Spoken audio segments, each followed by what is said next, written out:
خبر دلوقتي مفاجأة حلوة جدا من جوجل، ان جوجل دلوقتي فتحت جوجل برو، ان يديك سنة مجانا لكل طلاب الجامعات في مصر والسعودية.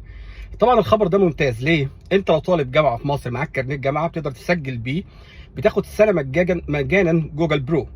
طيب ده معناه ايه؟ انك بتاخد جوجل برو، بتاخد فيو 3، تقدر تاخد فيديوهات طول السنة، ليك 3 فيديوهات في اليوم وقدام هيفتحوها اكبر. وهنا عندك البرو سيرفيس مجانا، ودي قيمتها كبيره، يعني سواء شهريا او سنويا.